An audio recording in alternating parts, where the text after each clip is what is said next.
Well, all right, I'm back again here with how I pay for my gold. Another episode of Bayou Gold Guy versus Hurricane Ida. And yeah, we are still at it with Hurricane Ida. You can see I'm laying out fence. And I thought I'd just do a little shot on this because, like I told you guys before, I did not have a single any of my construction that came down during Hurricane Ida. We've had whether it was roofs, siding, fences, decks. So I thought I might show you guys how I put up a fence and why mine stay up. So I've as you can see, I've got my run made. I've got my bottom line there, so all my bases line up straight. I got my top line on here, so all my tops come in. These are 8-foot poles, but I dig my holes about 32 inches deep. Then I drive my you probably can't see it on this, yeah, but I drive my stake in, my 4x4 in, and about between 18 and 24 inches down, 18 to 20 inches down, I mushroom it out around the inside the hole so it's broader, like you would for a root base. And then I pour up to the top, and this is going to be a 10-foot gate. That's what this gap is here. They've decided that'll be the center, but that way you have a broad lockdown on inside your hole, as opposed to just a thin coating of concrete around the pole running up and down. That's like I said, it's not acting as a broad stop. And then I go through. Here's I anchored my first one whenever I got started here, and you can see I go through and I taper them down so that no water will stand around the pole. It'll always roll off, drain off. So that's it. And then I'm going to be continuing down this side and the rest of the way up the back of the house there. So, but yeah, it's quite a job. But yeah, I can pretty much guarantee that this will not come down in a storm. So there you have it. That's just a little FYI DIY on doing a fence, and just some of the basic stuff that I do to make sure that it's not, like I said, a lot of times they'll put these up and cut off the top 4 inches of the posts, as opposed to running them so that they, you're driving down, getting the extra depth, anchorage, and then the concrete, and then the top. So, all right, well, there you go. One other thing that makes this job a lot easier is to have your two-sided corner square here, and that way I can see that my bubble is level on both sides. I'm square on both sides without having to keep moving your level from one side to the other. And then I also start out by taking a board and marking where my height should be for where it's going to line up on the pole. And that way, because I got a yard that's got a lot of dips and rises and a ditch here where it drains, so this way it gives me an accurate pattern for how high I'm going to have to adjust my boards when they come through, but to make sure that it all stays even across.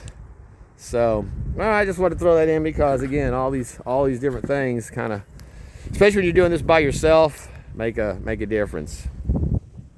So I guess I got to at least show one load of mixing up and pouring the holes. So I usually have a bag, a partial open. So I'm talking to the camera, not you. Okay.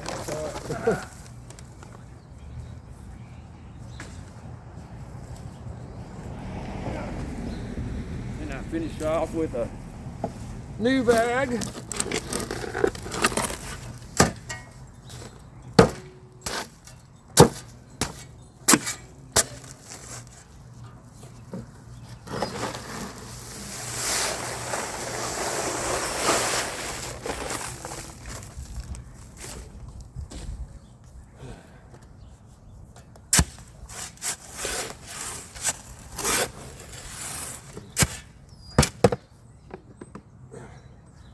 Pour a bunch of water in there.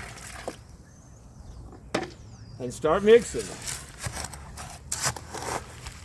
Mostly when you're mixing concrete, you want to be flipping it, rolling it. As you mix it up, work your way around. So it's going to take a minute.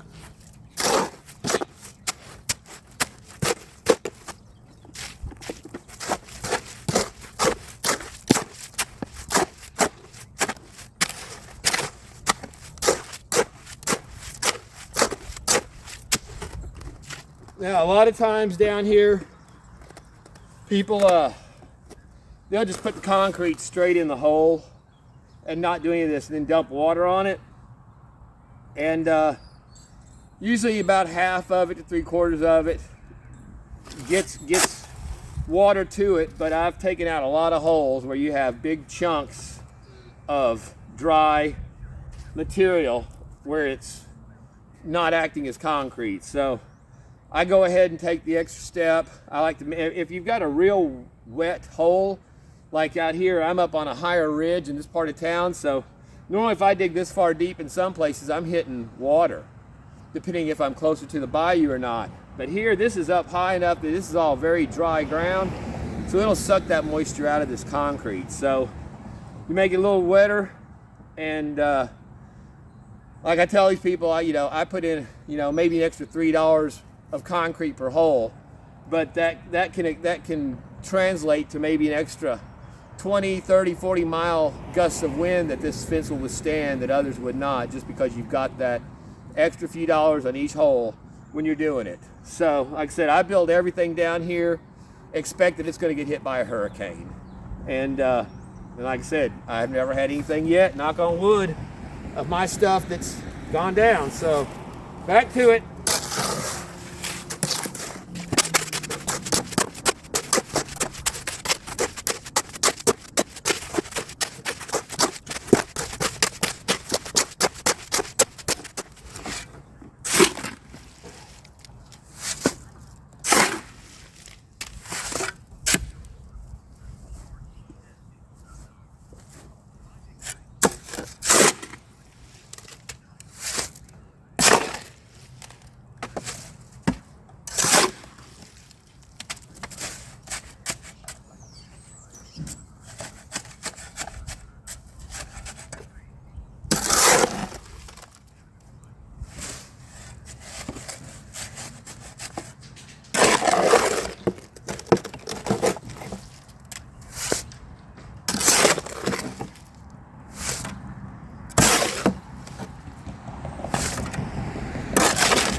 Then you want to take your reamer, make sure you pack it all down good. I came to Louisiana doing concrete work for the city, for the state in New Orleans, but I was doing 15-foot deep, 30-inch round holes that I was pouring for light posts and things like that. But they had a big wand that was about that long, and then a cord attached to it, and it was a vibrator, and you'd stick it down in there and it would vibrate all the bubbles and settle all the concrete down. And but man, it was hard to hang on to because it was vibrated. It'd shake your teeth. So then we scoop off our extra from the side.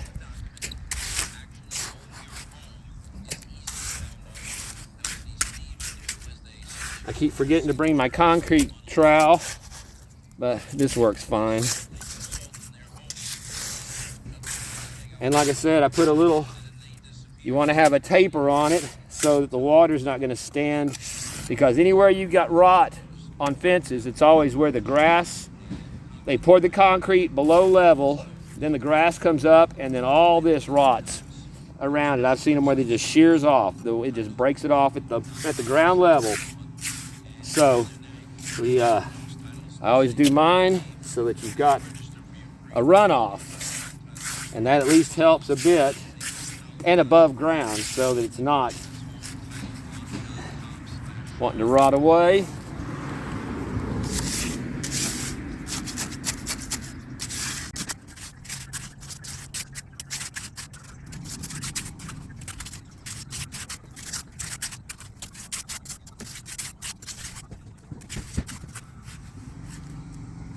All right, there we go.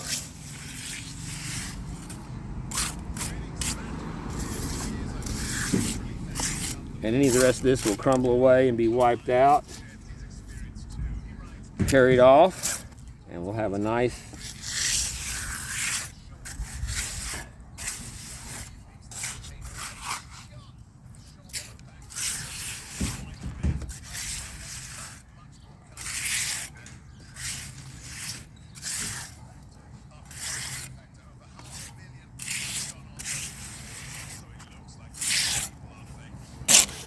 all right. So there we have it. I've got one more to do. I did all those today and set 3 of them, dug 4 holes, set 3 posts, and poured however many 9, 1, 2, 3, 4, 5, 6, 7 holes.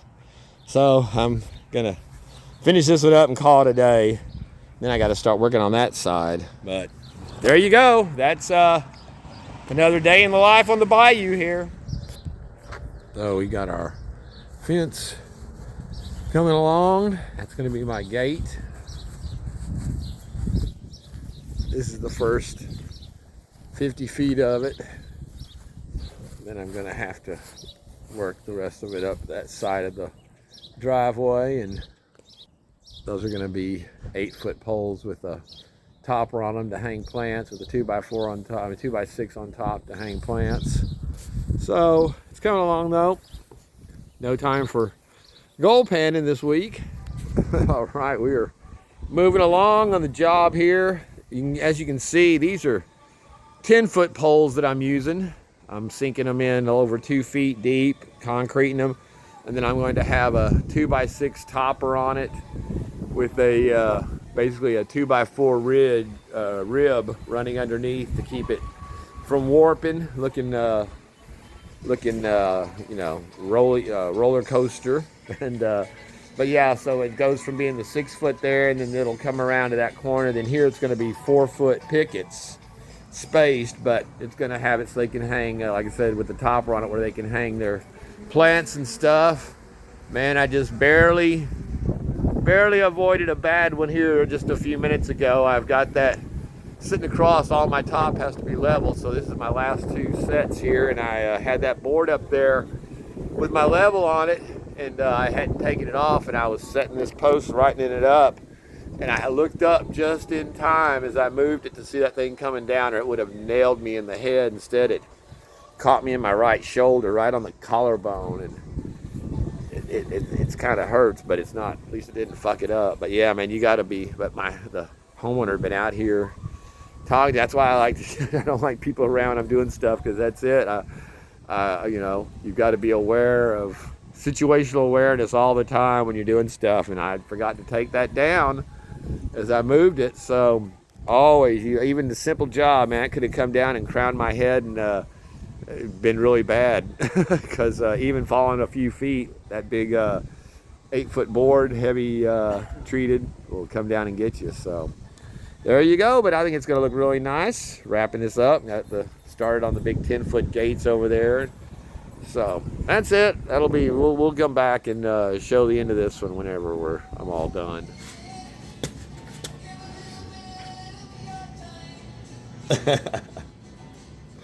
All right, in this section here now, underneath the carport that I've got laid out, like I said, this is going to be a 4-foot fence, and I've got my 2x4 is my spacer that I use for in between each one to line them up so they're all even. That'll look nice. It kind of, like I said, it opens it up in here instead of having a solid wall.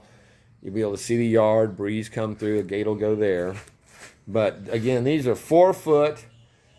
And rather than losing 2 feet off of every 6-foot board, I can't get any 4-footers. I've got the 8-footers, and what we're doing is using the chop saw, lining them up. Most of them are 48. I mean, most of them are exactly 8 foot. Some of them are a little longer. Make sure we're at the proper lengths. Cut them in half, and then I've got the ones that already have the dog ears. And then these I'll come back and trim it up.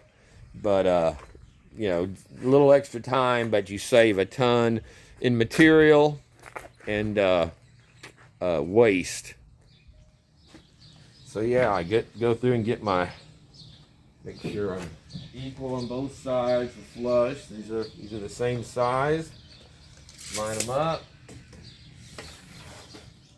Mark my 48. I do them 2 at a time just because they're different widths. They're not all the same width. Like this one's a little bit wider than this one at the bottom here. So, but line it up, bring it in. And then I've got 2 ready to go. Perfect height. And then 2 more. And then I'll like I said, I'll dog ear these a couple of them at a time with the skill saw and just work from there. And then you can see I've got my pile of lumber. I've decided to go with 2x8 instead of 2x6 for the toppers on my poles. That way I'll have room to add a little trim at the top too to dress it up some. So it'll look nice when it's done here. We're closing in. Then I'm going to put a gate over on that side for that entrance. Just a wooden gate attached to the laundry room there in the house, and we'll be solid. Well, all right, I have my fence completed. It took me 2 weeks, 3 weekends. I just finally got in. I had to mail order the drop rods for the gates because nobody had them. I ended up adding a little trim around the bottom there to protect it from the weed eater. And then check out that straight line. I don't know if it's going to show up or not in the shadows here. But yeah, so with my interior here, I went ahead and did the pickets that spanned all the way around.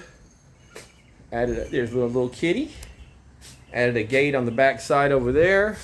And as you can see, I did a topper with I used the 10-foot 4x4s and put a 2x4 rib down the center of my 2x8 on top. So they have a setup now where they can hang their plants. But just look at that level line across the carport there, man. It doesn't, you don't get any straighter than that, my friend. So yeah, that way it opened it up. Instead of being a solid fence where they can have some pickets, they can see out, get some breeze through, and it just makes for a better look, I think. But there you go. There's a straight shot down the line. I'll tell you, this was a high effort fence job. It probably took me a few days longer than normal would, just because of all the leveling and measuring and squaring up that had to be done. But yeah, you can see there's my drop rods now on the big 10-foot gate. So perfectly level fence tops. So like I said, I can't actually guarantee that this will withstand a hurricane, but I can definitely call it hurricane resistant the way I build these things. And like I said, I had no damage to any of my work over Hurricane Ida, so I can say that with some confidence. Then meanwhile, I guarantee you this piece of shit in the backyard here, this thing that's nailed up and barely anchored in with concrete, it's a new fence. They just put that up since the hurricane. You can see it already looks like shit. And yeah, so I had to put in boards across the bottom on this side because they've got a 6-7 inch gap along the bottom where they did a half-assed job like most of these fencers do. At least they got it kind of straight along the top, but when you look down the back side over here, yeah, well, you can't see on this side, but it looks like crap. And then the old fence over there, that actually held up through most of the hurricane, surprisingly. But yeah, that's why I use nothing but 1 5/8 and 3.5 inch or 4 inch starhead screws on my fencing. So this shit is never going anywhere. And if you ever have to tear it down, well, let's just say I don't want to be that guy. So, all right, my friends. Well, there we have it. It would have been a better job if I hadn't given them such a discount off this, but they're friends. This is a house that I Like I told you guys, my first sale, that they wouldn't be here if I hadn't gotten that wrapped up for them. So there you go. I gave them a break. So thank you once again for joining me on how I pay for my gold. Here, Buy You Gold Guy saying, check you later. And here we have our plants hanging just like it was designed. So a nice finish.